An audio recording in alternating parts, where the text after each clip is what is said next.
د کتاب په آغاز کې دا خبره مونږه عرض کړې وه چې د فعل درې قسمونه دي. یو دی فعل ماضي، دویم دی فعل حال، او دریم دی فعل مستقبل. د فعل ماضي کم تفصیلاتو، د فعل ماضي گردانونه، د معلوم، د مجهول، د مثبت، د منفي، د هغې د جوړولو طریقه، دا ټول د الله په توفیق سره په تفصیل سره مونږه عرض کړل. کم فعل حال له یعنی موجوده زمانه او کم راتلونکي زمانه ده یعنی استقبال. دې دواړو دپاره عرب یو لفظ استعمالی او هغه د فعل مضارع. یعنی د کم د فعل مضارع د گردان مونږه وایو نو په دې کې به مونږه موجوده معنی هم کو او د راتلونکي زمانه معنی به پکې هم مونږه کو. البته بیا به مونږه سیاق او سباق ته ګورو چې دلته کومه معنی مناسب ده نو مونږه به هغه معنی دا به بیا اخلو. او داسې بعض نښې هم شته دی چې کله هغه د فعل مضارع په گردان باندې داخلي شي نو هغه یا فعل مضارع د حال سره خاص کوي یا فعل مضارع د استقبال یعنی د راتلونکي زمانه سره خاص کوي. او ان شاء الله تعالی دا به په آئنده درسونو کې مونږه وایو. نو صاحب کتاب فرمائی یہ بات پہلے بیان ہو چکی ہے کہ فعل میں 3 زمانے پائے جاتے ہیں: ماضی، حال، مستقبل. ماضی کا بیان ختم ہو چکا ہے، دا ماضی بیان اگر ختم شوے دے. زمانہ حال و استقبال کے لیے عربی میں فعل مضارع ہے، یعنی تدید دوڑو زمانوں دا پارا عربو دا فعل مضارع استعمالے.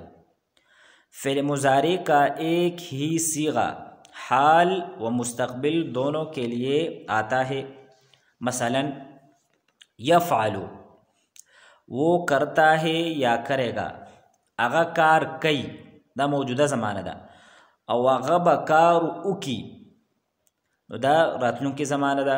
نو پا دې کې تدې دواړو معنو گنجائش تے. ینصرو اغا مدد کئی یا با مدد اکی، کرتا ہے موجودہ زمانہ دا او کرے گا دا راتلونکي زمانہ دا. یکتبو اغا لکی یا با اولی کی. معلوم ہوا کہ جس فعل سے زمانہ حال و استقبال دونوں سمجھے جائے وہ فعل مضارع ہے. اوس راځو مونږه سلایډ نمبر 88 لا.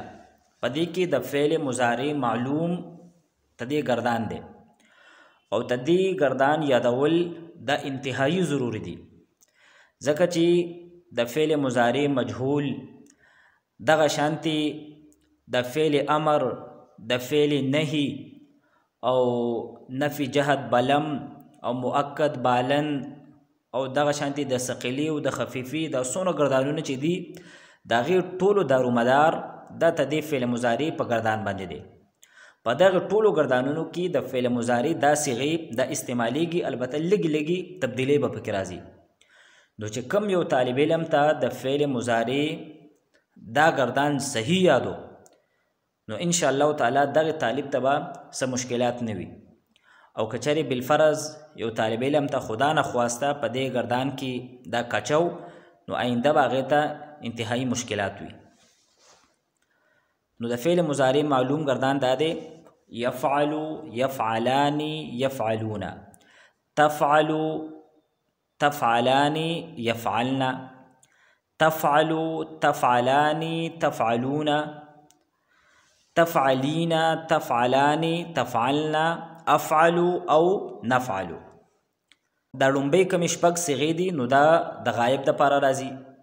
بیا دا کمی لومبۍ 3 صیغې دي نو دا د مذکر غایب دپاره دي او دا ورپسې کمی 3 صیغې دي نو دا د مؤنث غایب دپاره راځي. بیا واحد، تثنیه او د جمع دپاره.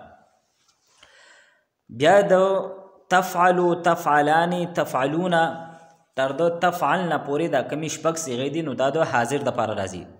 بیا د لومبۍ 3 دا د مذکر حاضر دپاره راځي او د ورپسې درې دا د مؤنث حاضر د پاره راځي او د اخرانۍ دوه دا د متکلم د پاره راځي. 14 نمبر صيغه واحد متکلم مشترک او د اخرانۍ صيغه تثنیه و جمع متکلم مشترک. یعنی کم تفصیل چې مونږه په فعل ماضی کې ویلو نو هغه تفصیل دلته هم دی.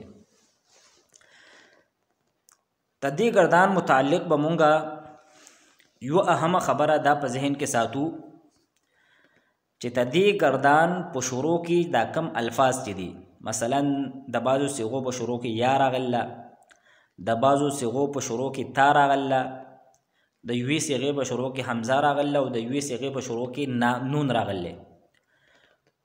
نو دی حروف ته د مضارع علامات وای، علامات مضارع. نو کم یو مضارع چې وي نو پاغې کې به دا علامات دا به خامخا راغلي وي، یا به د هغې په شروع کې یا وي، یا به تا وي، یا به حمزه وي او یا به نون وي.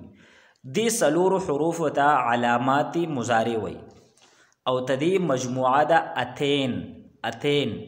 نو په دې اتینا یا اتین په دې لفظ کې دا څلور ونه حروف دا جمع شوي دي. حمزه پکې راغله، تام پکې راغله، یا پکې هم راغله او نون پکې هم راغله دي. بیا دا کم څلور علامات دي نو په دې کې حمزه دا صرف په یو صيغه کې استعمالیږي او هغه 14 نمبر صيغه ده، یعنی د واحد متکلم مشترک کومه صيغه ده چې کوم ځای کې د فعل مضارع دا صيغه راشي نو د هغې په شروع کې به حمزه وي. دغه شانتي کوم نون دی نو نون هم دا صرف په یو صيغه کې راځي او هغه په اخرنۍ صيغه کې راځي، یعنی تثنیه و جمع متکلم مشترک. او یا دا په څلورو صيغو کې راځي، د مذکر غایب په درېوڼو صيغو کې، یعنی یفعلو، یفعلانی، یفعلون، او بل د جمع مؤنث غایب په صيغه کې یعنی یفعلن. نو 4 او په یو صيغه کې حمزه راځي نو 5 او په یو صيغه کې نون راځي نو 6. تدین علاوه د نورې کمی 8 صيغې دي. تدې ټولو په شروع کې تا راځي. په دغه 8 صيغو کې شپږ صيغې خو د حاضر دي. د حاضر چې څونه صيغې دي تدې په شروع کې به تا راځي، یعنی تفعلو، تفعلانی، تفعلون، تفعلین، تفعلانی، تفعلنا. شپږ صيغې دا شوي او یو د تثنیه مؤنث غایب صيغه ده او یو د واحد مؤنث غایب صيغه ده، یعنی تفعلو او تفعلانی. نو چې دا تفصیل دا هم زمونږ په ذهن کې وي. د فعل مضارع د گردان متعلق با دویمه اهمه او بنیادی خبره مونږه دا یا ساتو.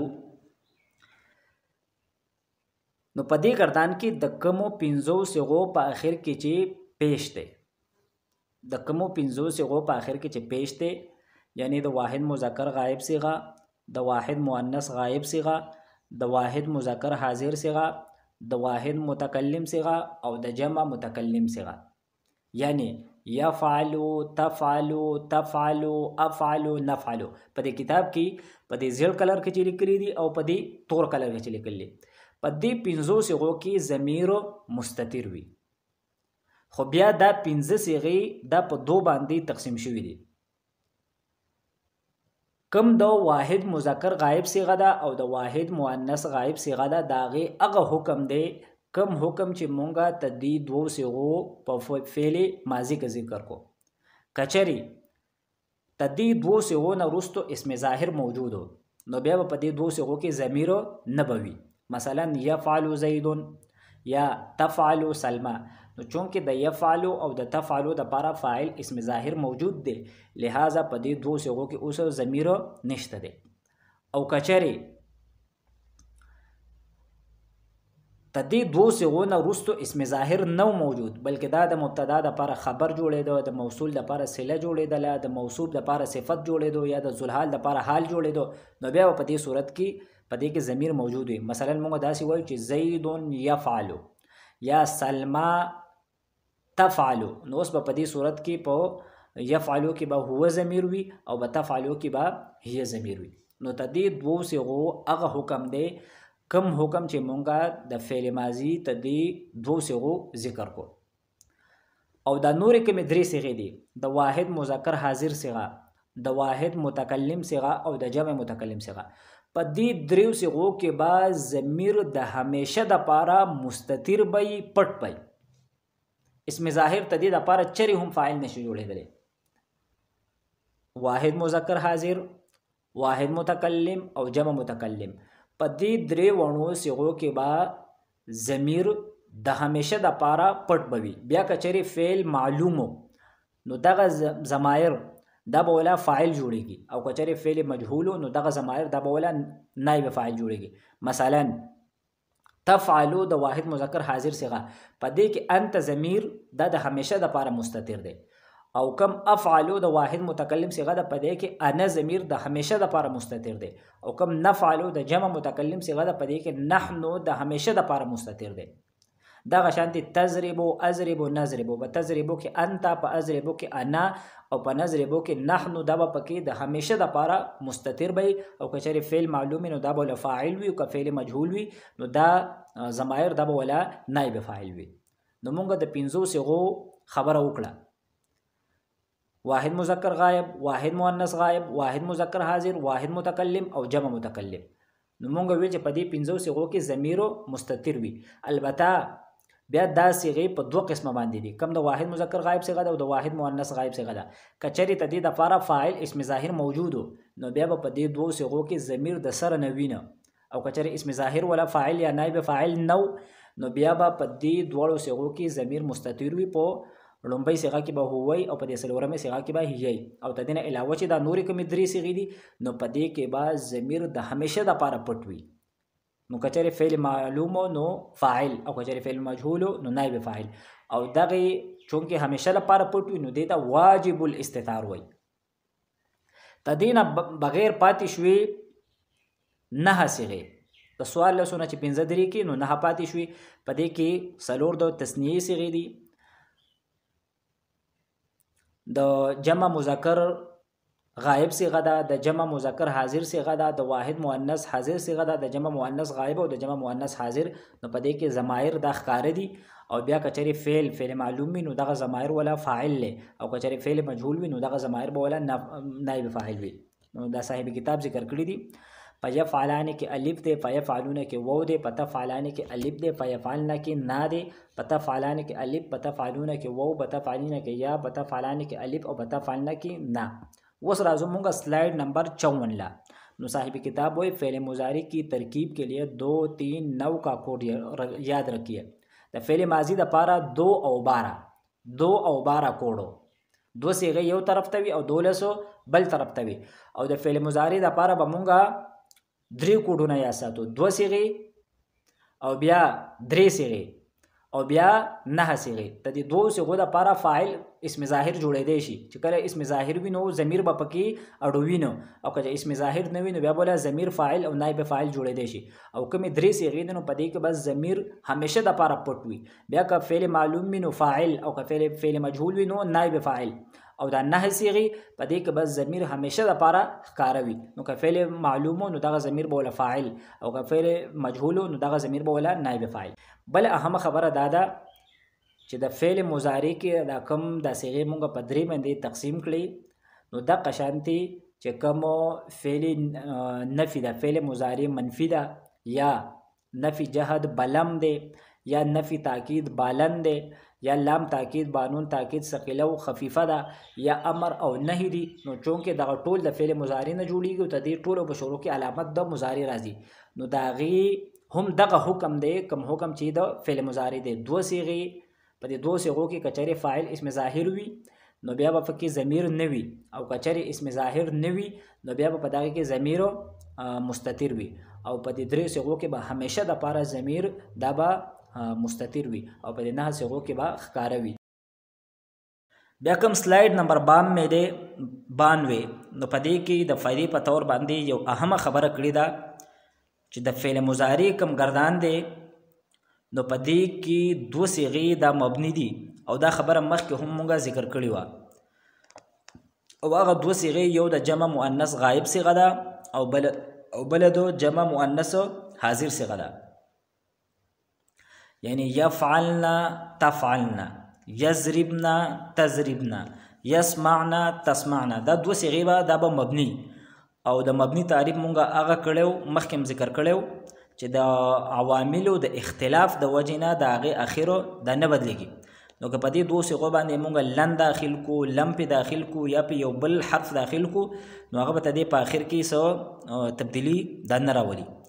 او تدین علاوه چې دا نور د مضارع کم 12 صيغې دي، نو دا به په عام حالاتو کې دا به معرب وي، تدې آخر به بدلیږي را بدلیږي. نو فرمایي فعل مضارع में 2 صيغे मबनी है यफ़अलना और तफ़अलना.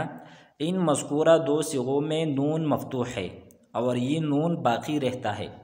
फ़ेल मुज़ारे के बाकी तमाम सीग़े मुअरब है और मुअरब होने की 2 निशानियाँ है. और द मुअरब के दो नखी दी. यो ज़म्मा एराबी यानी दागे पे आखिर की बा पेश हुई और दा बसो सीग़ों की राजी ब पिंजों की दागे ज़िक्र अख़ुमरा रवान दे. वाहिद मुज़क्कर गायब, वाहिद मुअन्नस गायब, वाहिद मुज़क्कर हाजिर, वाहिद मुतकल्लिम और जमा मुतकल्लिम.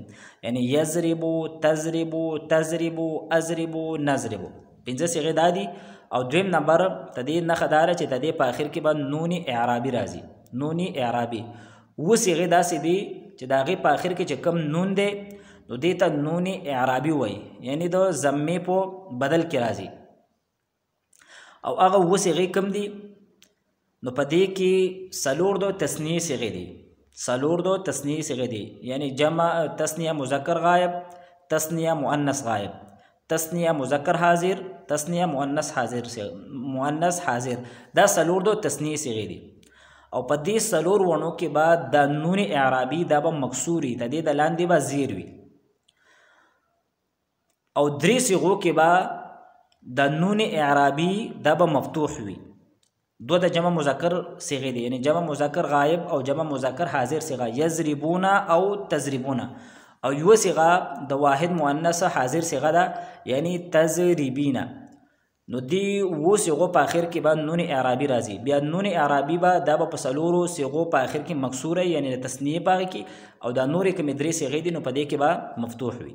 नो आसान खबर अदा शुआ چې د جمع مؤنث غائب او د جمع مؤنث حاضر د صيغونه علاوه یعنی کمی مبني صيغه چې دي تدین علاوه چې د مضارع په گردان په اخر کې دا کم نون راځي دی نون ته بمونګه نون اعرابي وایو. نو چې دا تقسیم دا زمون په ذهن کې وي دا انتهایی اهم دی ځکه چې اخو بمونګه تدې ذکر کو چې کله د مضارع په دې 15 صيغو باندې لن داخل شي په وو صيغو باندې لن داخل شي نون به غورځيږي وغیرہ وغیرہ. نو چې موږ دا تقسیم یاد وي 15 صيغې د مضارع د گردان د موږ په 3 حصو باندې تقسیم کو. 15 صيغې یعنی هغه 15 صيغې چې د هغې په آخر کې پیش دی. و صيغونه مراد هغه و صيغې دي چې د هغې په آخر کې نون اعرابي دی. نو 12 وي او 2 صيغې د 2 صيغونه مراد هغه 2 صيغې دي چې کومې مبني دي یعنی جمع مؤنث غائب او جمع مؤنث حاضر. نو چې دا تقسیم دا د اوس نه زمونږ په ذهن کې وي او چې په دې ترتیب باندې هم د مضارع گردان موږ ته یاد وي. که یو کس موږ ته وایي چې د مضارع هغه 15 صيغې ته ووایه چې د هغې په آخر کې ضمه اعرابي ده. نو چې موږ وایو چې هغه 15 صيغې دا دي واحد مذکر غائب، واحد مؤنث غائب، واحد مذکر حاضر، واحد متکلم، جمع متکلم. ته مثال وایه یضربو تضربو تضربو اضربو نضربو. دا شان دی که یو کس موږ ته دا ووایي چې د مضارع هغه 2 صيغې ما ته ووایه چې د هغې په آخر کې نون اعرابي ده. نو چې موږ ورته وایو چې په هغې کې 4 د تثنیې صيغې دي، 2 د جمع مذکر دي یعنی جمع مذکر غائب، جمع مذکر حاضر او یو د واحد مؤنث حاضر صيغه ده. په دې کې په 4 صيغو کې بعد یعنی تثنیو په صيغو کې بعد نون اعرابي مکسوري او د نورې کومې 3 صيغې دي نو په دې کې به نون اعرابي مفتوح وي. گردان یې څه دی؟ یضربانی تضربانی تضربانی تضربانی، یضربونا تضربونا تضربینا. او 2 صيغې کومې دي؟ جمع مؤنث غائب، جمع مؤنث حاضر. مثال یضربنا تضربنا، یسمعنا تسمعنا. نو چې دا موږ ته یاد وي. اوس راځو موږ سلایډ نمبر 94 لا. نو په دې کې دی فعل مضارع کی مشق. مندرجہ ذیل افعال سے مضارع کی گردان کرے، اپنی کاپی پر اعراب و معانی کے ساتھ لکھیے. نو دلته الفاظ هم ورکړي دي او معنی هم ورکړي دي. د معنی یادول په دې اعتبار سره ضروری دي چې اخو بیا مشقونه دي په هغې کې دغه الفاظ راغلي دي. نو که موږ ته معنی یاده وي نو موږ ته بیا ترجمه اسانه وي. نو وایي چې د یذهبونه گردان ولیکئ، د یفتحونه، یشربو، یسمعو، یغضبو او یرکبو. د یذهبو معنا دا ده هغه ځي یا به لاړ شي. د یفتحو معنا دا ده هغه کولاوی یا به کولاو کی. د یشربو معنا دا ده هغه سکي یا به اوسکي. یسمعو معنا دا هغه اوري یا به واوري. یغضبو معنا دا هغه ناراضه کیږي یا به ناراض شي. یرکبو معنا دا هغه سوریږي یا به سور شي. نو تدې ټولو ګردان دا د یفعلو بشانتی دی. نو د یذهبو ګردان به مونږ د یفعلو بشانتی کوم. مثلا یذهبو، یذهبانی، یذهبون. تذهبو، تذهبانی، یذهبن. تذهبو، تذهبانی، تذهبون، تذهبین، تذهبانی، تذهبن. اذهبو او نذهبو. دغه شانتی ګردان دا د یفتحوم دی، د یشربوم دی، د یسمعوم دی، د یغضبو دی او د یرکبو هم دی.